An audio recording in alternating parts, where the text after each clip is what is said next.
Welcome back, boys and girls. We've got our second game of the day on the docket coming at you live here on the Dota Starladder channel. Zyori and Blaze coming at you. We've got Virtus.Pro versus Compass Gaming. Blaze, the easiest of the games to digest today. No roster changes, no stand-ins, just some good old-fashioned team versus team, best-of-1 Dota. What's up, man? How you feeling?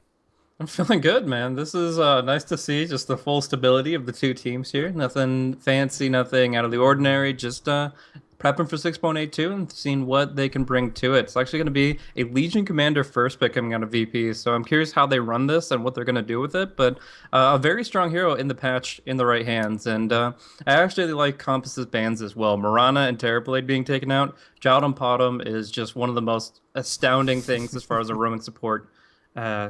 Hero to player kind of synchronization there, and Terrorblade being banned out as well is just one of those things. It's like, okay, well, he's new, he's got a lot of cool stuff to bring to the table in terms of split push, and of course he just is a very strong hero in his own right. But yeah, Death Prophet and Dazzle trying to at least grave the Legion. I'm curious if they want to even go for an axe to make sure the duels end on their terms. Go for the Culling Blade plus dual combo and say, Dazzle, eat your heart out. Yeah, that's definitely an interesting one. I don't know that I've seen a team do that, but I like the way you're thinking here, Blaze. Another hero that works great against the duels is good old Vengeful Spirit. Remaining. Sort of a similar situation as to why she's so good against the Bat Rider. Just swap them out, and, well, that ends the duel pretty darn quick. So Compass Gaming at least off to the right idea, and I think actually Venge would synergize pretty well here. They've already got the minus armor with the weave. They've got their exorcism, a little bit of extra minus armor, a stun. I think could work out quite nicely. But I want to ask you, Blaze, let's pick your brain. Let's open up the noodle. Where do you think LC shines the most? I have seen her in basically every role except the 5. Where do you like LC kind of in a vacuum? That's a tough one because I don't know if I would. I prefer in a solo mid matchup in general. Like the mid matchup is much more about room control and things of that nature, and she's not all that. I mean, she has good movement speed and such, but she doesn't have any. When the rune fight inevitably happens, she doesn't have anything to bring to the table other than a heal and a nuke. So before level 6, I don't see her being that impactful in the mid. And it really comes down to how teams start using the off lanes in order to see if she's actually going to be not viable there. Obviously, she's viable there, but if she's going to be a pronounced hero. In this case, I think they should just run her as the #1 farming carry, and I think she'll have plenty of potential there. But yeah, they're going to have to still look to isolate specific heroes. So probably Dazzle will be the main dual target, just so he can't actually disrupt it. And yeah, I think that LC has a lot of potential as a #1 carry. Yeah, I think so too. Dread has been playing LC in the off lane, and that's been he's sort of the one person that's been doing it kind of consistently, I guess, or the little bit of data that we have to work with. And it's worked out pretty well, I have to say. Pretty solid off laner. She has that nice sustainability and does quite a bit of damage. Doesn't really have too much trouble farming, and all in all, it's a pretty scary hero. But I think that wild card factor is possibly what makes her the most scary right now. And I don't know that I've seen this combo matched up, but I like the idea of Centaur and LC on the same team. Before she gets the Blink Dagger, Stampede, she's cruising on in and makes for some easier duel situations. Yeah, I think that Legion Commander in the offlane is really good against a push-oriented lineup rather than a gank-oriented one. Like if Dazzle and they pick up like an Enchantress or a Chen and they just try to brute force the tower, she's got the overwhelming odds. She's got the ability to counter-push against that and to survive against that. But with the Ogre pick here, we're going to be seeing a lot more kill intentions here. We're going to be seeing them try to go for opportunities to just get easy pickoffs, 100-0 people. And when you look at the fact that Virtus.Pro is on the dire side, Legion Commander can be very vulnerable in an off-lane state. So I think the Centaur would be much preferable there, as he is a little bit tankier, able to survive against their combo. But yeah, I was talking to LD about this, but the smoke path of Radiant against Dire is so damn good in the early game. Like the laning phase, you can pretty much guarantee a kill if you smoke the right direction up against a Dire offlaner that doesn't have the perfect escape. Yeah. Yeah, those tree lines. We'll see some more picks come through. Virtus.Pro will settle on the Earthshaker, not a moment's hesitation. They know what they want, but Compass Gaming, they burn almost all of their bonus time to settle on Ogre McGee, and here we go. Dusa coming out. The synergy with the Death Prophet. Blaze, do you need to AFK change your undies? That seemed quite exciting.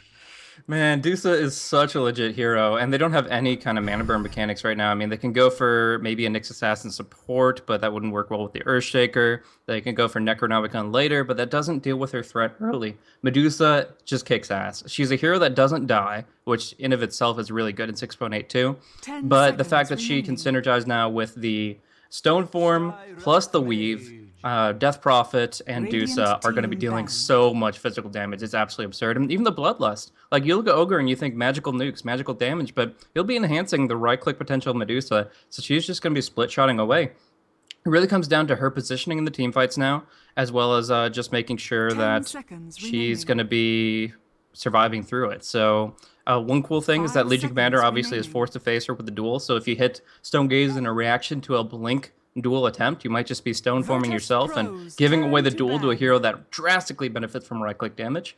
And yeah, you're really gonna have to commit a lot of resources to bring her down. Yes, I'm excited. I have not gotten to cast a game with Medusa since the patch hit, but I've heard 10 about it. There have been seconds talks around remaining. the BTS house about how strong she is, and I'm excited to see it 5 firsthand seconds here. So, remaining.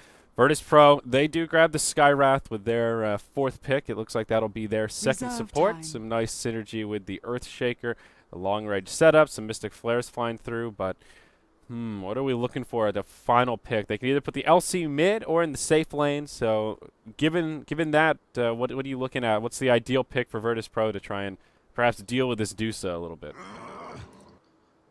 Solo mid Nyx Radiant Assassin team seems pick. okay to me. I really think mana burn is the key aspect of taking down Dusa nowadays because Okay. her shield just absorbs so much damage. It's like 60% now.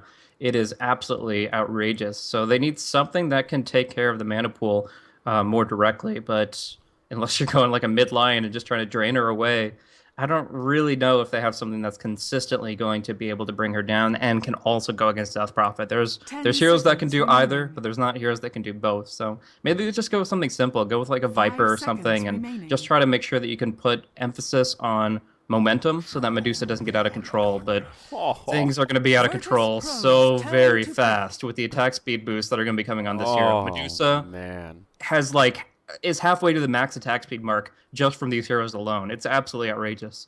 I really like this from Compass Gaming. Now, this is what I call an innovative draft. Bloodlust. Your what's the troll ultimate called? Your battle trance. There you go. This is disgusting. I have high hopes for Compass Gaming coming out here, and I liked this Virtus.Pro draft out 10 of the gate, seconds but now remaining. I think the Compass roster has come together, and almost regardless of what 5 they pick seconds here, this remaining. KPG draft will be damn scary.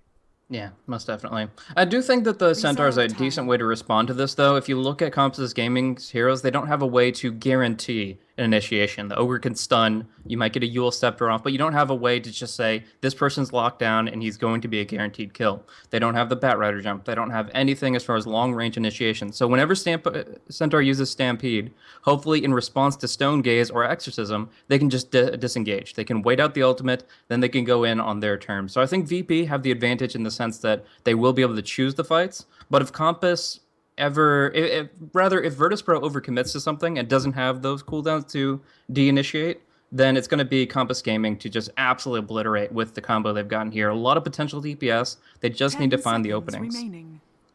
Yeah, Virtus.Pro thinking very hard about this final pick. 5 Faceless seconds Void remaining. was banned out by them last, and ooh, they pick up Wow. Clinks. Okay. I've seen this duo work well. Legion Commander Clinks, essentially just the pick-off duo here, and we are going to be seeing 633 BZZ is perfect on the Clinks, so it looks like that's going to be his safe lane pickup, and that would leave Legion in the mid lane. So a lot of potential damage when Legion gets her Blink Dagger. Clinks and Legion are just going to be looking for solo picks, most likely on Dazzle, pretty much throughout the entire first 15-20 minutes. Yeah, this poor Dazzle. I feel like rushing a Ghost Scepter might not be a bad idea for him. Sure, there's still Mystic Flare, Earthshaker, Centaur damage, but there's going to be a lot of stuff coming his way. So positioning for PSM. And I don't know if you've cast with me since this has happened, but he has officially changed his name to 10 PSM. So I don't know if seconds we deserve remaining. some credit for that, but I've already patted myself on the back. Maybe you should do the same, sir. 5 seconds Yeah, he was remaining. called that. I kind of abbreviated that prior to this. I'm not sure why he kind of expanded out, but I can't even remember Fee Solo Mako or something. But Yeah, I don't remember PSM's what so the much M better. was. It was Fee Solo something something. but it was a mouthful, that's for damn sure. PSM flows so much more. Mm-hmm. Though not so good for the dyslexics. Jesus. All right, well, we'll get stuck in another pause to get things started. But what do you think about old McGee here? Ogre got some decent buffs in the last patch. We've talked about it a lot on this stream, the multicast buff and his huge HP regen. You a fan of the Ogre? You strike me as the Ogre type here, Blaze. I don't know why that would be, but I do like the hero in general, and obviously with the buffs, Soul Ring is like a must-have item on him. He can just spam his spells so actively, especially if he gets both Soul Ring and Bottle. But where he doesn't have issues in mana HP, where a hero like Leshrac might actually be lacking, the problem is that Ogre doesn't have that much in an AoE component. So where you have the strength of Ogre, you have the weakness of him not being an alternative pickup like an Earthshaker, a Sand King, another hero you'd find in this role. So, I mean, I still think there's a lot of potential here, but when it comes down to the full 5-on-5s, I kind of feel like he's a little lackluster. So he's going to be looking for pickoffs more often. He's going to be looking for just singling people out, and that's all well and good, but I wish that he had a little bit more to him in terms of AoE disable, and that's just not what the hero's designed for. Yeah, that's a fair point, and I guess he makes up for that with his Bloodlust that helps him scale into the late game, buff up your carry, and let them chase people down, get all that attack speed. Yeah, certainly should be good stuff. Gorek will finally connect in. Art says we're ready to rock and roll, and we're going to get into this one, Blaze. Seatbelts ready, because this will be a game for the ages. Let's introduce some rosters here as they start moving towards the lanes. Looks like on the side of Compass Gaming, KPG on the Radiant.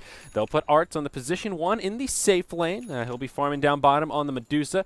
PSN will be the one to take the Mighty Dazzle, the brave warrior that will have his work cut out for him. He's got the great pipe of the Father Spirit, so he's already packing the pipe and prepared for all of the onslaught that'll come his way. We've got Gotham, a.k.a. Goddamn, playing on the Ogre Magi, down bottom once more. Ninja will be headed mid on the Death Prophet, and that puts Gorek for a little bit of off-lane Troll Warlord action. Pretty interesting composition here. Obviously, the Troll has his merits as far as off-lane type potential, a lot of movement speed, some armor, but I don't know. In this position, if he gets singled out by a Fisher, he's still a dead man. So we'll just have to see how well Jotham's on that specific skill set. I mean, he's obviously got 4 clarities. He's looking to block off bottom initially, but when he makes his way up top, as I believe he will, it's just going to take one Fisher, and this Troll is maybe going to be forced into the jungle. Yeah, very well could be possible. No wards up top for the Troll. He doesn't have one in his inventory, so that'll even make his life that much more difficult as both of the observers for KPG are put down bottom. One to get some rune coverage, then one in the lane to make sure this Medusa farms. So essentially sacrificing the Troll to make sure Medusa gets hers. Oh, Yol, he'll take one of those 10% bashes from Gorek. Gorek finds the regeneration rune. He'll start throwing some of these axes, and Yol will survive. But wow, a lot of damage comes his way, and he'll have to run back to the well as well as chew through one of his valuable tangos early on. What a great exchange for the Troll, and the regeneration rune means it cost him absolutely nothing. Oh, the luck, Blaze, the luck. Yeah, that's definitely a way to start off this lane if you're worried about how it's going to pan out. So I'm almost surprised that the Skywrath didn't just go back to the well in this point. He's chewed through all his tangos, and at this point he's going to be still arcane bolting to trade at range, but Gorek does have a ranged auto attack when he can essentially find himself in a 1v1. For now, the Clinks is going to have to put dual pressure with him with the steering arrows, and they will be able to harass him back, but I still think there is some vulnerabilities here for the low armor and low regeneration Skywrath. Yep. Dire side, though, let's look at where everyone's laning. Virtus.Pro will have Sedoin the off lane playing on the Centaur. G will be headed mid on the Legion Commander with, oh, this beautiful set. Look at this. Oh, G going out in style. Up in the top lane, it'll be a try. They'll have Jotham on the Earthshaker. That'll be Yol on the Skywrath Mage, as we've already seen. And BZZ will take the position 1 Clinks here in the top lane. So already, as you've pointed out, Troll struggling quite a bit. Gorek just about to find his level 2, but in terms of last hits, few and far between. He'll get his first one up on the board right there, and having a slightly more difficult time than the Centaur in the bottom, who's at least found his level 2. Yeah, he's pretty much dead. Jotham's in such a perfect position to get the Fisher block here. Gorek doesn't see him coming with the smoke, and as long as they can see, once they see the Troll, once they catch vision of him, John's going to make his move, and he is pretty much dead already. Yeah, unless he tried to juke down bottom, and Jotun will completely cut him off. There's your first blood. Drawn out by Yol. Great setup from Virtus.Pro, and really showing the weaknesses of the Troll Warlord in the off lane, especially when he doesn't have any kind of ward coverage. Yeah, the bottom line is Jotun will be able to define where the troll can position, and like I said, he doesn't have any escape, no leap, no blink. He's gonna have to go straight to the jungle, and without regeneration. He might be making his way down to the top rune and towards the top lane, but there's no guarantee that that's not just going to be a rerun. Happening again, fissured out, caught out, and killed. So he has to be very careful about how he positions. Yeah, and especially with the pole camp available, Virtus.Pro can get the lane position pretty much however they want. BZZ shouldn't have too much trouble keeping the creep equilibrium in such a manner that the troll will have to at least go past sort of this tree line area here where wraparounds will be a pretty serious threat.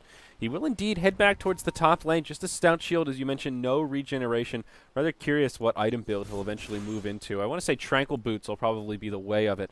Partially just to get a casual regeneration piece. I guess he could be working towards a Vlad's and grab an early ring of regen, but just needs something to be able to sit back and regenerate up all those hit points. Yeah. His long-term goal, his second core item has to be an Assault Cross to really benefit this entire team. Like, just kind of the whole draft is built around that kind of item composition with the negative armor, the attack speed. They've already built it into their heroes, but they want to supplement that with the actual pickup on the troll himself. But there's no guarantees he's going to get anywhere near that network value as he's going down again.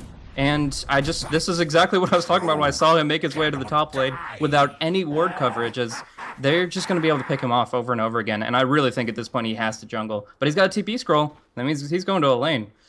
Oh, mid lane. Oh, yeah, Ninja will get blocked out by Jotun. Beautiful body blocks flying through as G doing as much damage as he can, but Gorik will be here, connects with his ranged axes. G will get some pressing the attack action, and he'll be just fine as he scoots back to safety. So G on boots. I believe he's got his bottle picked up. Yep, sure does. He's been crowing that back and forth. The CS score in the mid lane is even-ish, though G with a notable advantage. And really giving Ninja kind of a run for his money. Bottom rune will see initiation onto Sedoya's got him, connects with a Fire Blast, but Hoof Stomp on 2. PSM going for a 1-1-1 build. I'm actually a little surprised to see that point in the Poison Touch. I thought given the aggressive potential here, he'd be looking to get some early points in Grave and Heal just so he can get that extended range on the Grave without having to put himself right in harm's way. Yeah, I mean, he definitely needs to make his way that direction soon, but the level 1 Poison Touch was good enough for zoning a little bit. Centaur did take a lot of damage from that, and he still isn't anywhere near his Tranquil Boots, so I guess you can call that a little bit of a successful mission from him. But we'll see if they can actually get the flank off here. They obviously forced some pressure on him on the bottom rune, but still Sedoy walked away with a bounty rune, and of course most of his health, but now they ping him out. If they can get the stun, they can bring him very low indeed, but this is still only level 3 Ogre. And as you mentioned, the Dazzles build is pretty spread across. So for now, it's just going to be tier 1 push. And it looks like nothing's going to really come of that. Meanwhile, Gorik makes his way to the jungle. He is going to be farming up one of the easiest camps you can get here with a Stout Shield. And yeah, he'll be gradually bringing himself into relevancy in this game. Yeah, he'll have enough to move into the boot threshold. I'm really curious what item trajectory he goes for with this kind of recovery style of troll. Part of his presence here, though, is just the ultimate. Get that battle trance so that they can have that combo with the Medusa. So experience will be the name of the game. In the bottom lane, Arts does secure the first tower kill, and that will be a lot of bonus gold going the way of Dusa. Aquila, brown boots, and a Tango set with 1,400 gold to spare. He is off to a good start. Just about even on CS with the Clinks, but now this tower gold will tip the scales and net worth-wise give her a little bit of a boost overall Clinky Winky in the top lane. Now, I don't know when I'm going to get a... Oh, wait, actually, no chance at all. The duel will come through onto Ninja here. The last right click, one more required. No, the duel will not end in time. Still gets a very nice kill on the solo mid hero, but you want that duel on top. It's really going to be able to fuel yourself into a good late game position. Now, there's no real great way to segue to this, so I'll just kind of bring it up now, is the strength of Legion Commander in this patch in particular is the fact that a lot of her... snowball towards the late game. Oh, nice regen rune pickup for G. Jeez. But one of her best aspects of her late game dominance is that her potential doesn't rely on net worth specifically. It's essentially based on this dual stack that she continues to accrue. That's not measured in experience. That's not measured in net worth. It's just a singular buff on this hero. So as long as you keep winning duels, you can. It doesn't matter about the rubber band effect. You can be ahead in that alone and still feel pretty good about yourself. We will see some damage onto G, but he will just heal it up, and he does have a couple bottle sips left to sustain in the lane. Yep, just fine as he comes back, and actually is hungry for a little bit more. Ogre will have a Fire Blast cooling down, and G maybe biting off more than he can chew here. No press the attack available. One more Crypt Swarm, it falls short, and G will survive. F1 Ninja had it. Oh. What was that? That was a misplay, good sir. That was a good old-fashioned, I done fucked up, boys. Yeah, that was a freebie. The LC should have gone down there for sure. Oh, boy. Oh, Gorak up top. Speaking of freebies, Yol will get another one as this troll, he's picked up his boots, picked up a set of dust as if he's ever going to have a chance to kill the Clinks. And it'll just be another feed in the top lane. PSM TP's in, but won't be able to get there in time to make a difference. And again, I want to comment on this interesting Dazzle build. 2-1-2 coming out. Going for the value point engrave and actually getting some points in the poison touch so he can do a bit more damage.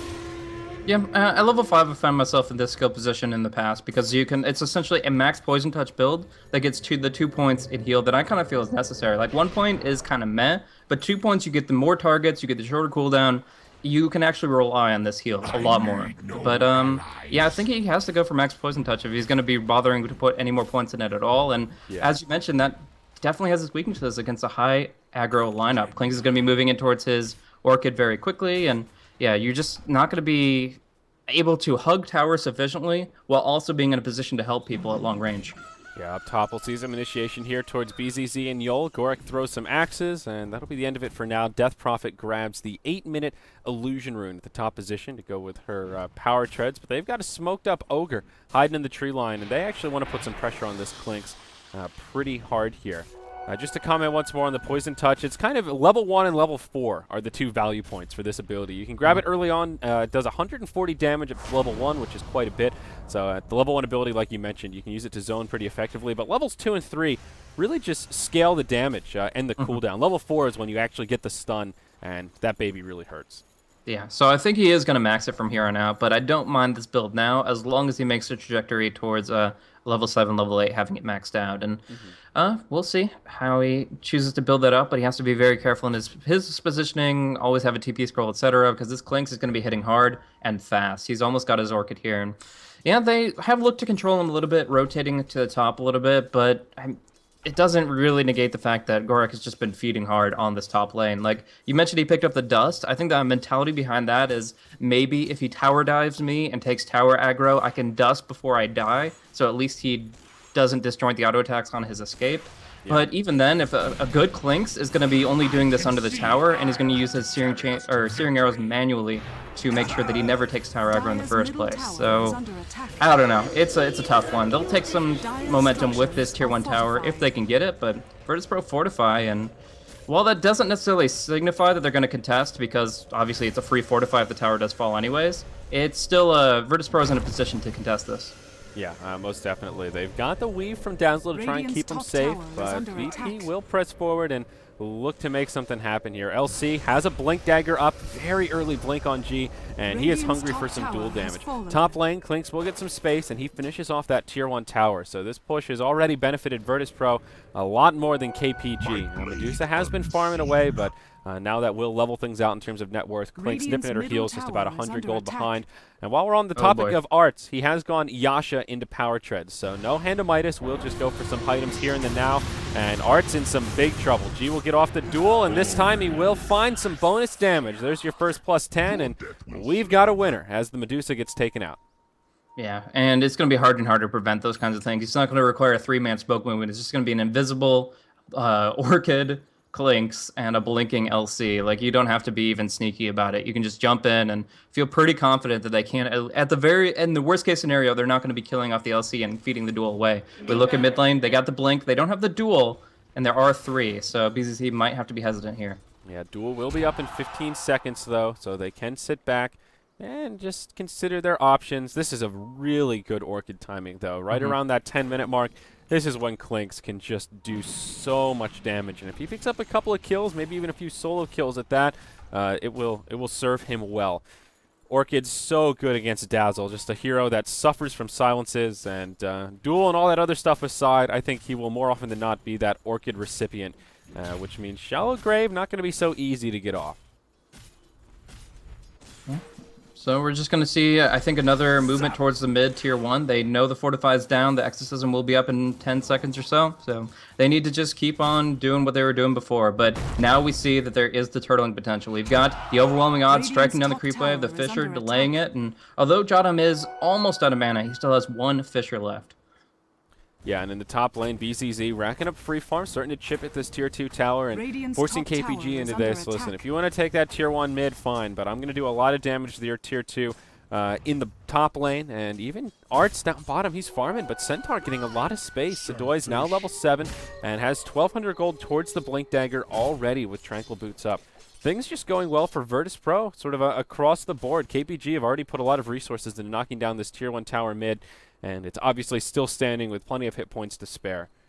They will be looking a little bit more towards the late game, unlock the true potential of the Medusa with all this auto-attack damage we've talked about. Got him soon to be 6, and Troll, he's found his 6, so maybe there's some potential. But at what point do you get this Medusa involved, Blaze? I mean, Arts has been doing a good job racking up the farm, but I feel like they're almost at the point where they need to start utilizing that ultimate to regain some momentum. Okay, we're going to see PSM get hit by a lot of damage here. We'll dissipate some of the damage from the ultimate, but still, you're dropping down at range. Like, they didn't even commit a single auto attack, and he's down to 20% HP, so definitely has to watch himself there. As far as the Deduce's contribution, honestly, it seems like a bit of a cop-out, but as late as possible. If they can just prevent deaths, take a tower, and keep the Deuce farming, then that's going to be the best thing for them. They do pick up a nice kill on the Skywrath, but it might be at the cost of this tower. Right now, overwhelming odds is right back up. They've got the Blink Duel, and I think they want to stampede this. Yeah, Alpha Ninja needs to be very careful. Taking some tower shots does get the defensive play, look at that damage! The damage! Easy duel right on the Death Prophet, but the Grave comes out on the PSMG. He'll actually get turned around on Dazzle. He secures the kill. Now Sadoy comes in, connects to the Hoof Stomp on 2. PSM will end up falling. Gorak looks like he'll suffer a similar fate. It's a 1 for 3, and VP still come out ahead, but the LC gets completely slapped down. Yeah, the Stampede came out too late. If the Stampede had hit, then it would have done the damage that would have taken Death Prophet over. But instead, she lives, she gets healed up, and that Exorcism turns it against LC. Now, I don't think there was a winner on the table there. The duel ended before either one fell, but even still, no, you want to initiate that. Now we see C633. One more right-click required. Not going to be delivered, though. Got him. Will survive with his magic stick there, and we'll look at this aggressive stance from VP. They're just opening the floodgates, dropping aggressive wards, 2 great aggro wards here from the Dire side, and he's going to find Gorak here. Yeah, his Orchid is on or off cooldown. Skeleton Walk coming up in just a few. This should be a pretty easy kill on the Troll. BZZ pulling out the calculator, waiting for G to come by, and they'll secure some extra damage. There we go. The duel comes out. Searing arrows flying through, but it's just not enough damage. PSM's there, has himself the Shallow Grave. Will keep Gorak alive. They turn it around onto G. They do get the dust off onto Clinks, but BZZ has already made it out and will head for the hills. He didn't have Strafe available, and that will cost him the duel. Yeah, that's just, I mean, they think that they have enough, but if the Dazzle's always lurking in the shadows and finding the opportunity, then it doesn't really matter too much. We were talking about the Shallow Grave being lower range, but so far PSM has been close enough to his allies that it hasn't really been setting him back, and he definitely only needs 1 per fight. Turn 1 life against VP, they're going to just be falling very quickly. They're not necessarily glass cannons right now, but they are the tankiest bunch. The LC, when Blink treads, she doesn't have anything towards the armlet, and yeah, right now, Compass Gaming have really stopped the bleeding. They had a very difficult laning phase, but we do see Arts is at the top of net worth at 7K, almost has his Manta style, and so far they've prevented a few critical deaths.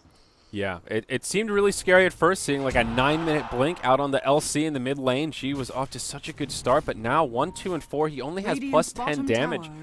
He hasn't given any damage away. All of the failed duels have ended after the duel is ended before the death has come out. So I guess that is a minor victory, or at least a mitigating factor. But he has really lost that momentum, and now his net worth is kind of just middle of the pack. We'll see KPG head up top. Glyph has already come out. That'll be the end of the tier 1 tower. Clinks did finish off the tier 1 in the bottom lane. So it's a tower for tower exchange, but KPG is the team that is on the back foot, so an even trade will certainly benefit them more. Meanwhile, in the mid, Sadoy does jump onto PSM and will follow up. The damage is there. Dazzle won't be able to get off at Grave. Now duel on the Alpha Ninja. Will they have the burst damage to bring him down? Nope, the duel will end and Alpha Ninja will survive. Now Gorak pressing forward. They'll finish off the LC. They've already taken down the Clinks. It's a 1-for-2. They trade their support Dazzle for the 2 cores of Virtus.Pro. As Sadoy tries to TP home, he'll be successful. DP with no way to interrupt it, though he will find a double damage room. KPG on the up and up and gaining a lot more momentum here. This is the turn, man. Like, you look at the item progression for VP of the early game, the 9-minute blink, the 11-minute orchid. That's an open and shut book right there. You might as well not read the last dozen pages because you already know what's going to happen. But Compass Gaming, they've just reacted so well to everything that Virtus.Pro have thrown at them. They've shut down this Legion Commander so hard, killing her off multiple times. And yeah, Gorak, I mean, he was feeding hard on the top lane. He was forced to jungle at level 2. He didn't have anything to his name, but he just got a double kill. He's almost to a mechanism. Like, this is just absurd how well they've been able to turn this, but it really shows that Compass Gaming, they know how to play from behind, and they are actually getting some momentum back in this game. Yeah, they've kept their composure, and Clinks will move into the Radiant jungle, finds PSM thinking about it, but Arts is nearby, and will actually go in onto PSM. He'll eat his stick charges right away, still won't be enough. The soul burn should tick him down. Yeah, 170 damage, more than enough, and BZZ just showing us the power of the Clinks with this early Orchid. Even with a Medusa nearby, there's nothing the Dazzle can do. He was silenced the entire duration. Eating stick charges was about the extent of his contribution. Yeah, now they do see the opportunity to pursue onto the Clinks, but they need the dust in the perfect position, and they're going to dust to the north. BZZ dodges it out to the southeast, and he's just going to be able to walk away now. Yeah, a bit of a gamble. You know he's in the tree line, either the north or the south, so they rolled the dice, and this time they crapped out. Oh, mid. Oh, Stampede used. Yeah, they'll go in onto Alpha Ninja, but he's got the Yules. That'll stop Sadoy dead in his tracks. Got him, comes in. Beautiful fissure from Jotum. Will stop them in their tracks. I said that too many times, but we'll block them out, and now they will survive. Bounty Rune gets picked up by G, and as we're looking at this, Medusa gets picked off by Clinks when he was hiding in the tree line. Finds a kill now in the mid. Jotum will get left behind, takes the silence. Gorak is there with the whirling axes. The dunk just hits on one, and it tickles. BZZ TP's mid, but will be too little too late, or will it? Now the wraparound will commence. Out comes the ultimate from Alpha Ninja. They'll lose the Dazzle right away. G gets some bonus damage there. Yeah, Sadoy will get chased down. Ghost almost enough to bring him down. The Troll will secure the kill, and it will be a 2-for-2 across the map, but it's not over yet. Yol gets initiated on, takes a Crypt Swarm. Alpha Ninja trying to chase him down, will manage to get off the Yules, and now this should be a dead Skywrath. The auto attack will bring him down, and once more it's KPG finding the successful exchange, and they'll be pretty okay with that. Oh, most definitely. Taking 950 gold off of that fight. They just were able to take whatever VP were throwing at them, the Clinks, and everybody was really committing with low mana pools, low potential to actually do much in that fight. They did win a duel, which is, of course, their overall game plan, but not at the cost of multiple heroes, not at the cost of especially the Centaur, who needs to be building up towards something bigger. The Force Staff is nice, but we'll see. It was actually a really good play from Alpha Ninja in the mid lane behind his tier 1 tower. He actually TP'd to the mid lane. The Stampede, Blink, and about to be Stomp came through, but Alpha Ninja actually shift queued his Yule Step top lane, by the way. It will be Medusa going down very quickly and nowhere to really run. This is just painful.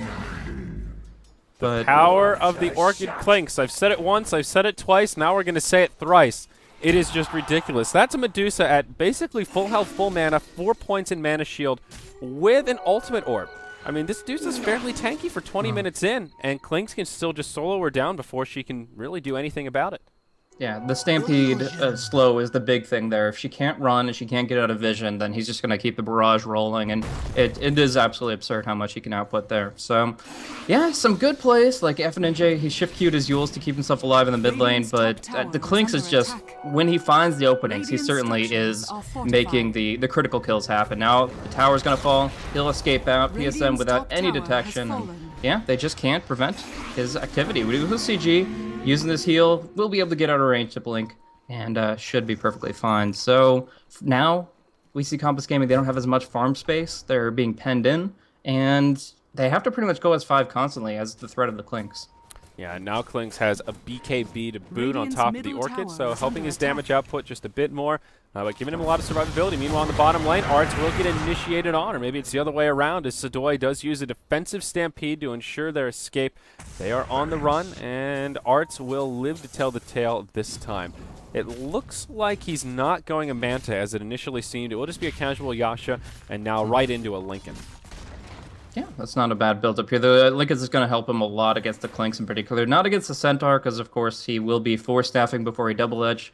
But we do see mid lane. Jotum going to be taking a lot of damage here. Silenced out. Yeah, he's going to fall for sure. He's kind of the sacrificial lamb this game. Like, obviously he's only died twice now, but the 2 consecutive deaths have been pretty much in order to allow the rest of VP to escape. But they'll take the opportunity to go right into Roshan, and with the Troll, this should be really, really easy for them. The Exorcism, the Battle Trance, this is dropping fast, and even with this buyback, I'm not sure if it's enough. It just, it's too fast. No minus armor, but they frankly just don't need it. Jotum will help break it up with the Fissure, and now Skywrath coming in for a bit of chip damage. But Roshan goes down essentially uncontested, and it is the Medusa that picks up the Aegis of the Immortal. No big surprise about that one. Radiant Sentry Ward is down. BZZ comes cruising in. He will get scouted out. He'll get stunned. He'll get dusted, but now he BKB, stands his ground. Sadoy flies through Gorek. Gets the Grave from the Dazzle. Now the duel comes out onto Aff and Ninja. They've got the follow-up damage. That's a winner. G just wants to survive. Out comes the dunk from Jotum, trying to make space for his team. It's a 2-for-2, but now it's Virtus.Pro on the back foot. They will make the escape, just minimizing their losses as Yol moves into the tree line to TP home. The fog will be enough, and he makes it out. 2-for-2, Aegis still in tow. Yeah, the Stone Gaze was really good there. Was the first time that we actually got to see it take effect this game in a significant fashion, but all the same, a 2-for-2 when the duel comes out for the LC is still going to be a win for the Virtus.Pro. They don't have to force the Aegis right now with only 5-minute duration, so by focusing everybody but the Medusa and getting that duel against the Death Prophet, that was definitely their winning strategy. So they obviously, it wasn't even an exchange to lose the Roche, but Sadoy, there we go. Anyways, it was a loss to lose the Roshan, but making it up for a little bit by the fact that they get the Blade Mail up on the Legion Commander and they win that duel, giving her some nice, much-needed bonus damage. Yeah, LC now up to plus 38, so it's starting to add up as Gotham takes some damage from the Skywrath, but won't have enough to bring him down. PSM flies through, throws out a heal on his good buddy Ogre McGee, and does have 3 points now in the Shallow Grave, so he did hold just 2 on that Poison Touch. Oh, Sadoy, he walks right into him, comes in, hook stomp, double edge will bring down the Centaur, the Ogre. Now the Centaur gets brought down as well. It's a 1-for-1 Ogre for Centaur. The 2 tanky bastards will take a tumble, and Virtus.Pro will disengage. There's a lot of casual skirmishes going on right now. It's just like people wandering by each other in the jungle. Hey, I'll throw a spell at you here and there. 1-for-1 pickoffs happening very frequently, but nobody committing like a full 5-man lineup. Now we see the attempt to take down BZZ, but they don't have the slow. They don't have the control. It was an issue that just from the draft they knew about. They only have the Yules essentially to catch up to people. But yeah, in the end, both sides kind of making small engagements that they bite off more than they can chew, but not really losing out anything heftily. The game will still continue. Medusa will keep farming, and G will hopefully still keep the duels rolling. But for now, he has scouted out some great wards. Look at the ward coverage from Compass Gaming right now. They've been banking some because they have 4 Observer wards on the map, 3 Sentry wards. This is their territory to claim. Yeah, definitely. Now down bottom, Yol, he'll get caught out once more. Triple cast from the Ogre will set things up, and now he'll get caught inside of the Yules. Silence as he hits the deck. No mana to spend anyhow. There's a Fire Blast, and, well, the attack gets pressed, but won't be enough to keep him alive as the LC does TP back to safety. And that'll be the end of that little skirmish. Just another lone pick-off there. But, yeah, the Lincolns is now complete on Arts, so he's a little bit tankier, and saw somebody mentioning, why not just go for the Manta so you can dispel the Orchid? Well, again, a solo against Klinks, the Lincolns is just as good. He has no way to break the Lincolns, so that's what the Orchid will be used. The Orchid will be the thing to break the Lincolns, and then Medusa can actually stand her ground when she's not silenced and not taking all that extra damage. So, and also it gives Medusa a little bit of flexibility in terms of the rest of the fight. Though Fissure no longer procs Lincolns, so that's just one of those cute little changes there. Now you can Fissure when Lincolns is available. That's nice.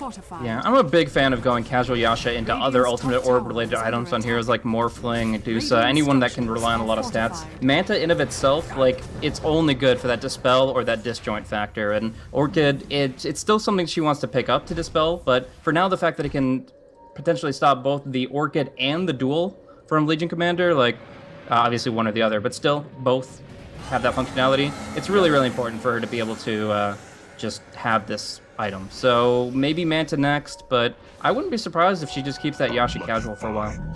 Yeah, so if she hangs on to the casual Yash, I mean, what are we looking at next here? Just moves right into Scotty, just as many ultimate orbs as possible? Is that the name of the game, or what are you thinking here? You always need more durability. Until you're 6-slotted, you're not tanky enough against Virtus.Pro's lineup. So Scotty is definitely got to be a big item to come up for Medusa very, very shortly. Butterflies also to be considered, but we do see action on the mid.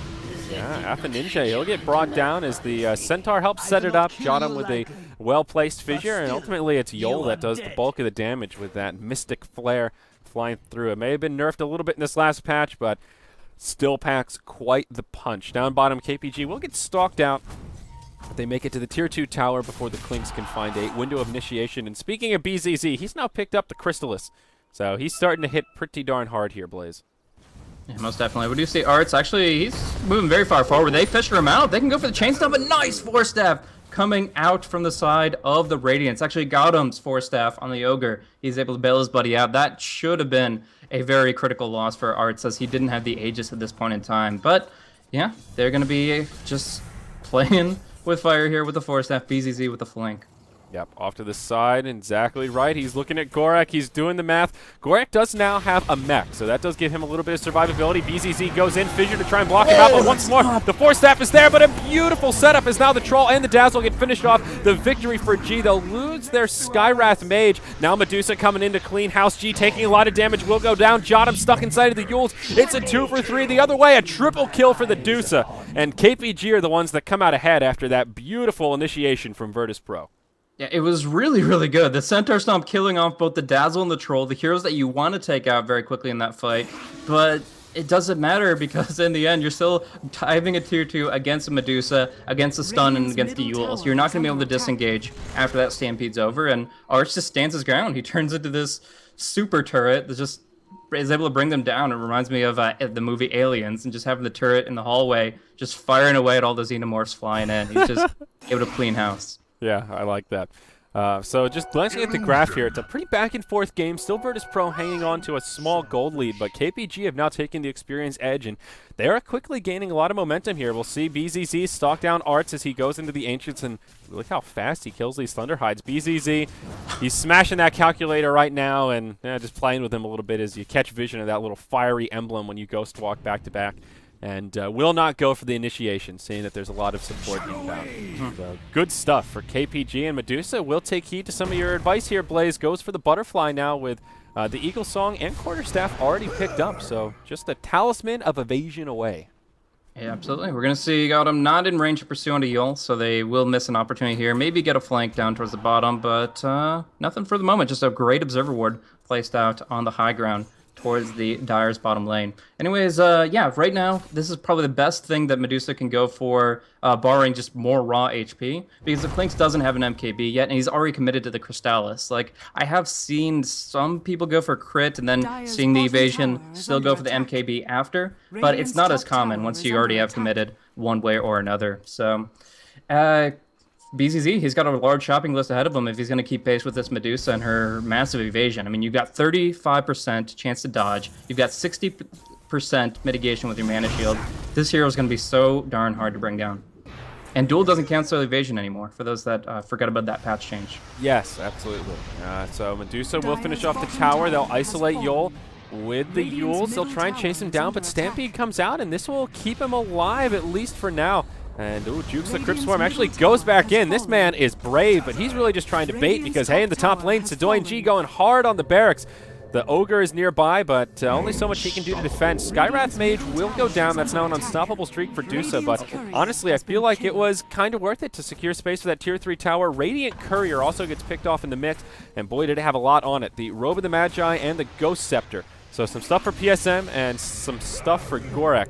Will be stuck in the grave as now BZZ, whoa, just barely makes it out. As he uses his BKB to TP home, he will live.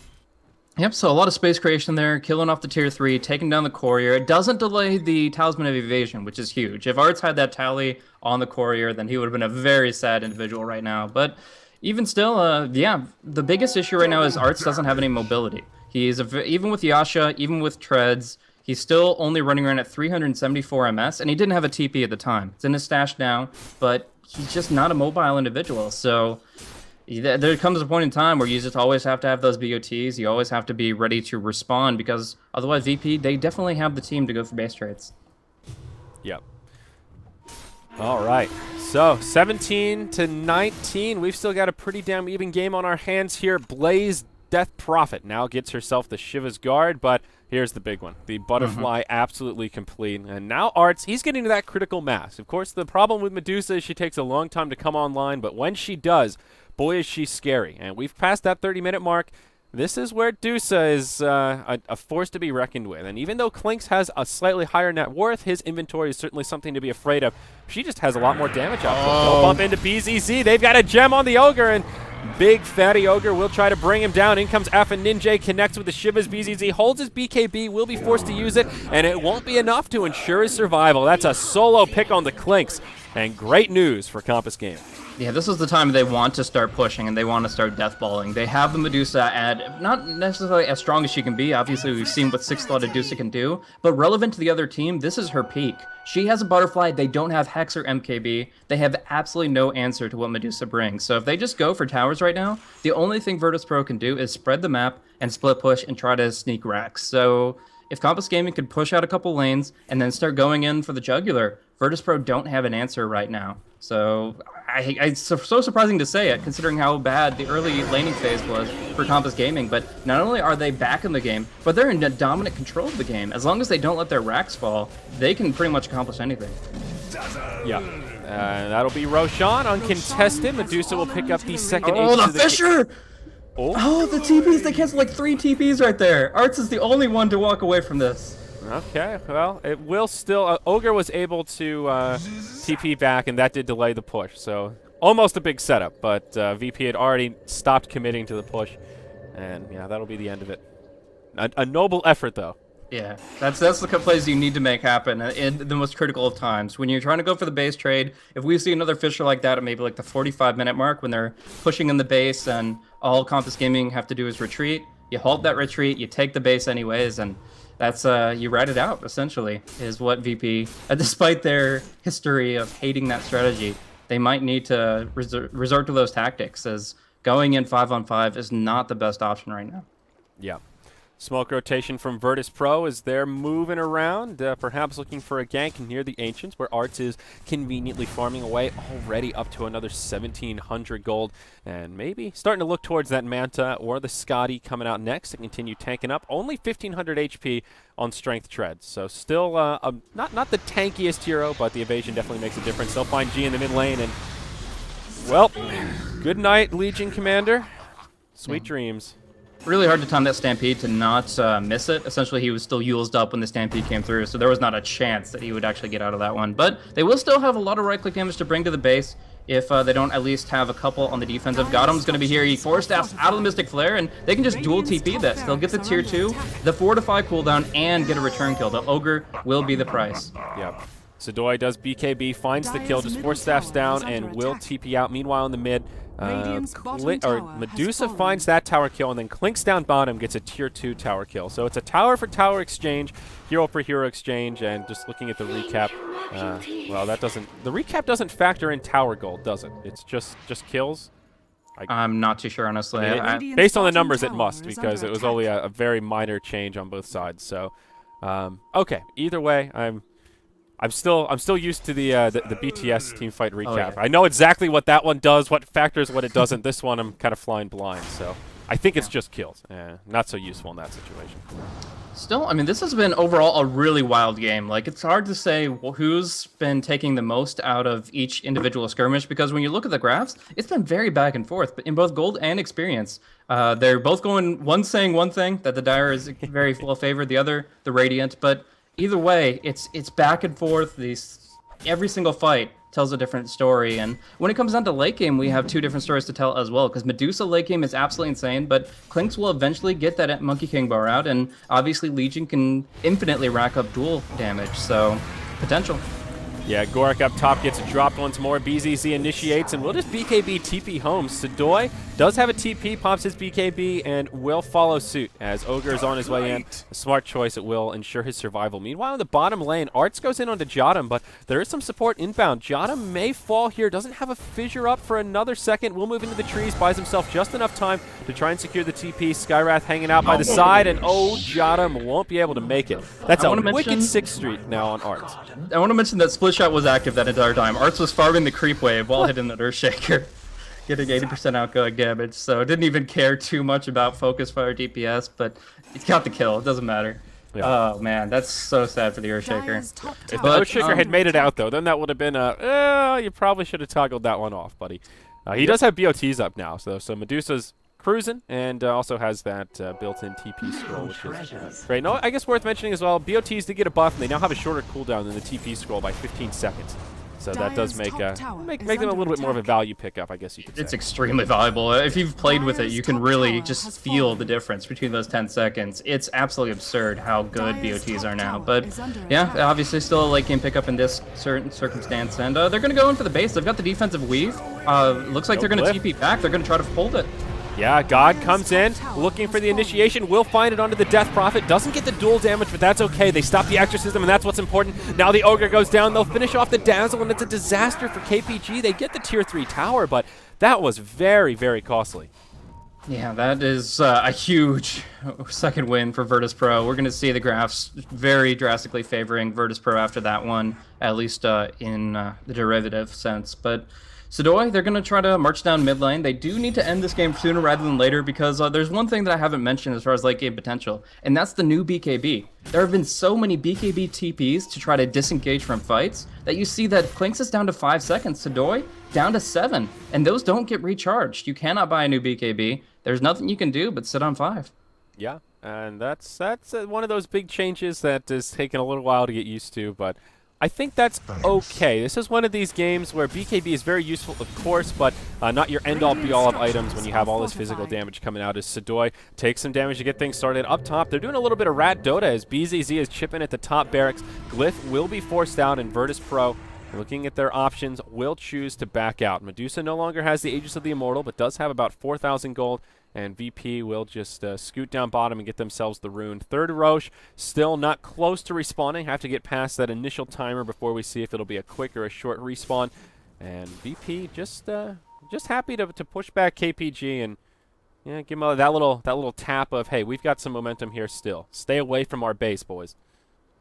Yeah, I mean, right now, Art's standing on the high ground right underneath his Tier 3. It feels unassailable. Like, you don't go into that choke point and not get hit by some Stone Gaze, and it just completely disrupt your fight. But now they don't have to be on the defensive. They see their lanes are pushed out enough. They want to go in for Tier 3s. They can take the Tier 3 tower very quickly. We've seen what their physical damage output can be with this Battle Trance, and then, of course, going for the BOT home right after the fact. Look at this. Virtus.Pro defending with just their Earthshaker to create some space. They've got 2 pushes going on in the Radiant base. They know there's no Glyph. BZZ in the top, down bottom. Those will be the forces to TP home, but now Exorcism is out. Mid lane of Rax taking a lot of damage. There will be a Glyph coming up momentarily. Medusa's already taken out the Tier 3 tower in the mid lane, but now the follow-up is there. The Death Prophet gets juiced. Virtus.Pro with the beautiful initiation once more. Will the follow-up be there? Art standing his ground. They will lose their Earthshaker in the trade. The split shot doing a lot, but PSM won't be able to make it out, or will he? Just such a handful of hit points left. He Clinks will has taken live. 2 racks in mid, though. He has taken 4 racks in the enemy base, and they're fissuring them to keep them in. If they can't get the trade, then this is an overall win for Virtus.Pro despite their losses at home. Arts is the one to go back. Dazzle gets finished off by the Mystic Flare from Yol. Now he'll get isolated, but the rest of Virtus.Pro will follow up. They'll keep him alive. Gorak gets taken down, and Virtus.Pro will repel the likes of Compass Gaming. All 4 of their barracks still standing, maybe a little worse for wear, but VP getting 4 barracks for none. Sure, they had to burn 2 buybacks to make it happen, but this is a big deal, Blaze. So insane. Like, you're just looking at it and you're like, Clinks is going to take 1 lane, that's for sure, but you have to consider, is he going to TP back? Is he going to keep going? And even without strafe, he's just like, I got this, guys. Plowing through the racks, taking the actual structural advantage, and now with that gold, building up the MKB. So he has buyback, he has Daedalus, BKB, Orchid, MKB, and they have all their racks. Virtus.Pro just ratted their way right back into this game. Yeah, absolutely. And now KPG, they do have some buybacks available here. They won't need them as everyone will respawn. But even with this farm Medusa, they are on the back foot. And one lane of racks, very easy to deal with. Two, a bit more difficult. And the problem is now you have to kind of take a fight in your base. If you're not careful and you take a fight somewhere else, even if you win a fight around the Roche pit, for example, if you lose that lane control, creeps will come in, clear out some of your safety structures, and soon those tier 4s will start taking some heavy damage. So VP in a great spot, and they're just trying to tank up. We see double Reavers out, one in the hands of Sadoy on the Centaur, working towards his Heart of Tarrasque, and it looks like LC will do pretty much the same thing. 1,800 gold as G just wants to live. Most definitely. And the point you made about where the fights have to happen for KPG is spot on, and it means that Roche is essentially free for Virtus.Pro this next time around. Like, they could try to contest it, but it comes at heavy risk that their base is just going to get imploded, not just by creeps, but by a lurking Clink. So I think Roche is pretty much in VP's hands here, and it is a cheese Roche, so that's going to be another extra boon for them. As far as progression, I'm kind of upset. Oh, we're going to see Yol. No, they don't have Blink initiation just yet. But by the way, it's 4 Blink Daggers to none, just in case we oh, Rapier boys. Whoa! Oh, God. I wish I had the soundboard of craziness right now. This is the Hail Mary for KPG, the best Rapier carrier in the game. It is in the hands of Arts. Like, we call this Desperate Rapier all the time when people just pick it up when they're at a disadvantage, but this is just casual Rapier pickup. He can hold this for a very long time without BOTs. They have to put all their emphasis on killing him, which is something that wasn't true before. I don't think that Deuce has died hardly once in the last 5 fights, so they don't put focus on him in general, but now with the Divine Rapier, he is a real threat, and they're going to have to gun him down. Yeah, now it will be KPG that move into the Roche pit. This is very risky. It's just Arts defending the base. He can do enough damage to kind of repel the creeps and what have you, but all by his lonesome. They have the 4 Blink Daggers to jump on him, and they will be able to do some damage. If they lose that Rapier, that's basically good game. KPG will be rewarded for their risk-taking as they will secure the Roche. That is Aegis and Cheese on the ground. Aegis goes to the Troll. Alpha Ninja is the one to take the Cheese on the Death Prophet. And now, can they make the escape back to the base? Ogre Magi will fall as they start to mount the retreat. First BKB is used. Quinks doesn't have it. Now Sadoy taking a lot of damage as he gets silenced. He'll use his BKB Stampede to try and survive. Dusa is slithering her way into the fight. PSM on the low ground will get left behind, silenced and dueled. That will secure the kill on the Dazzle. Ogre has now bought back for this, and KPG just need to be careful. I think sounding the retreat, getting back to the base is the priority, and they will be successful on that front. I think as soon as they saw 3 people beating the crap out of Ogre, they probably should have just tried to back out as best they could and not tried to take a fight. They lose the Dazzle, they lose the buyback, and yeah, the Deuce is not pushing out the lanes. So in this position, they really are purely on the defensive. They did get, as you mentioned, the Cheese and Aegis. Yeah, Cheese is going to go to Alpha Ninja and the Death Prophet, and Aegis will be on Gorok's Troll. So a lot of potential there, but still backs against the wall. This is really, I don't even think this game's anywhere near over, honestly. The bottom line is that Dusa is very close to buyback, as well as the fact that she can even deal against Mega Creeps very effectively. So even if this last Rax falls, it's still going to be on Virtus.Pro to try to take the tier 4s and take that Ancient. Yeah, but you're absolutely right. One aspect of item progression that I'm actually not too happy with Virtus.Pro is the fact that they're not picking up anything in terms of AoE defensive armor. You mentioned the Reavers, the Hearts, coming out on Legion and Centaur, and while I think Legion definitely needs that Heart, I feel like Centaur should just pick up a Vlad's or an AC. Try to mitigate some of the damage that's coming in from the Weave, Exorcism, Split Shot. Yeah. Uh-oh, Arts, he's out by himself. BZZ has a double damage rune. Will this be the Rapier on the ground? He gets a big crit and it's down. BZZ will get the Rapier, and that may be the GG. Oh my gosh, Blaze. Blaze, it's happening. The GG rune, man. That is absolutely devastating. No buyback on the Medusa. 70 seconds down. Oh my god. This spectator has it right. That is... Oh my gosh, Medusa just pushed out way too far, and just some bad luck, quite frankly. The double damage rune making that so easy for the Clinks. And this is now a very difficult hold for KPG. You mentioned the lack of buyback on Medusa, 800 gold short. We'll see a fight break out in the bottom. They'll go in onto Sadoy. Gorek will be in the front lines. Remember, he has the Aegis of the Immortal. G goes in. Blade Mail pop. Goes on to Afaninja. The duel will not be successful to secure the kill. Instead, Afaninja will get brought down to 1 HP. Out comes the Shallow Grave. That'll keep him alive for now. He eats the cheese and will live. Now the dunk from Johnum will do a lot of damage to Gorak. Aegis of the Immortal will get utilized. The Exorcism flying through. Skywrath Mage goes down. G taking some decent damage. But all this time, Clinks is just killing tier 4s. He forces out the Glyph, and that will be a dead Clinks. The Rapier's on the ground again. My gosh. KPG, they're still going to be able to hold. That Roche Gambit, getting the cheese and the Aegis on Compass Gaming allowed them the room for error for that to happen and for them to actually withstand it. Now the throne's exposed, down to 3,300 HP, but it still stands, and Arts is back in possession of his Divine Rapier. So just look at this creep wave. There's completely, this is mega creeps right here, and he's just like casually like 3-shotting the entire wave because he still has immense right-click potential. Did you happen to see how the Clinks died? Yeah, he was over here. He was just wailing on the tier 4s, the Ancient, and he was down to like a quarter HP, and he was still just going for the throne, but second volley of multicast coming out from Gotham. And he just gets dropped down by the Ogre alone. So he didn't BKB? Was that the issue? Or BKB was a lot sooner, and it only lasts 5 seconds. So, yeah, now it's all in time for Compass. Yeah. Oh, man. All right. Will they be able to do this? Medusa will BOT into the mid lane.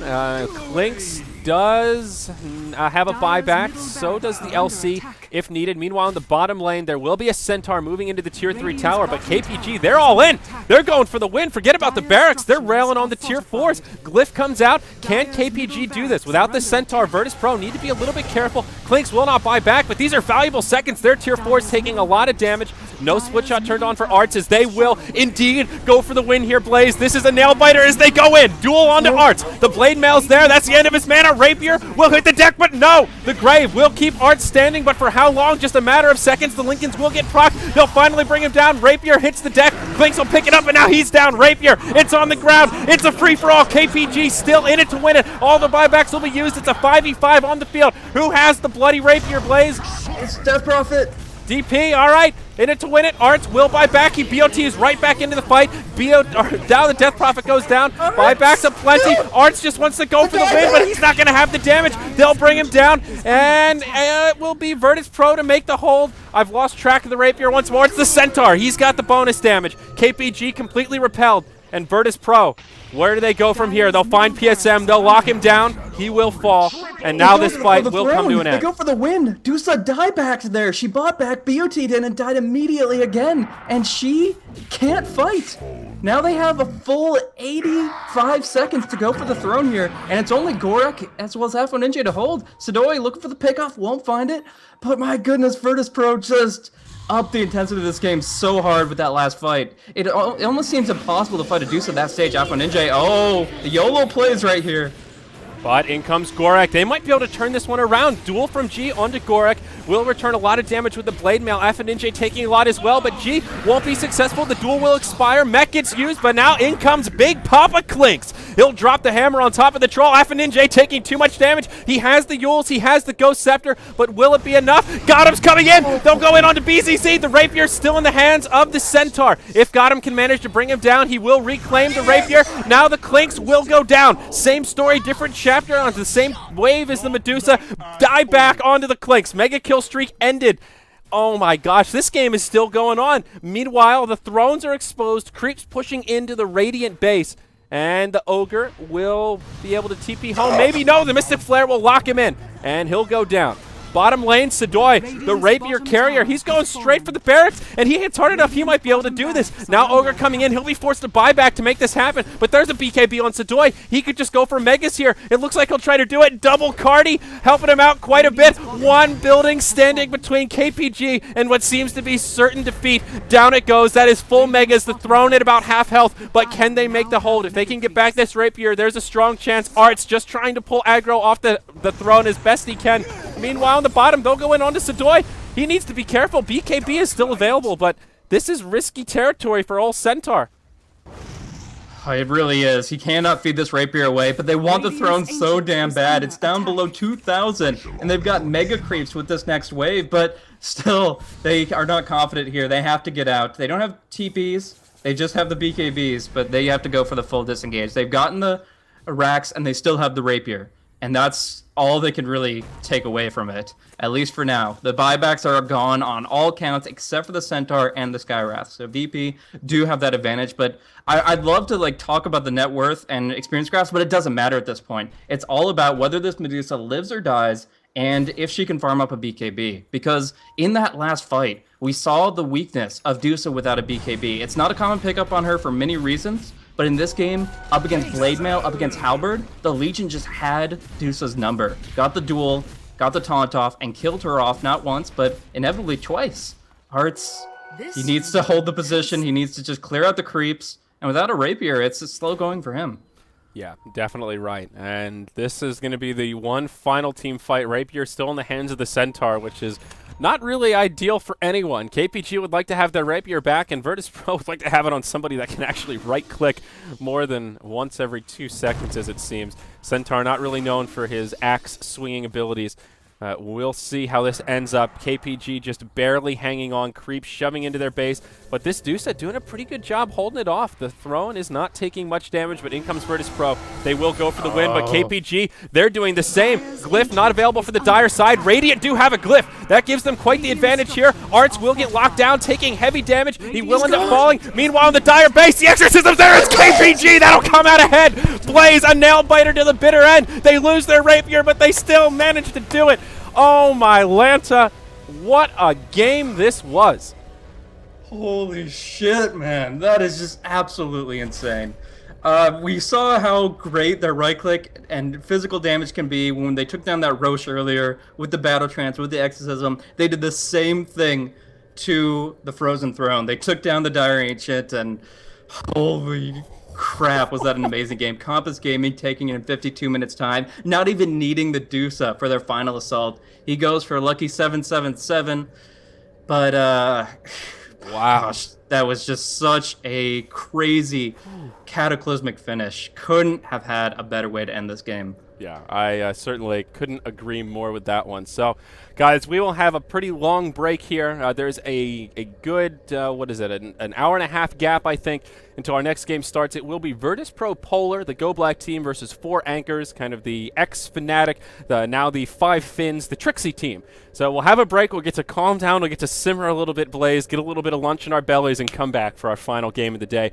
Thank you so much for joining us, folks, at Sayori TV, at BlazeCasting on Twitter, if you enjoyed it, and, of course, at Beyond the Summit to stay up to date with all things in the studio. Stick with us, because we're coming back after an hour and a half for one more game.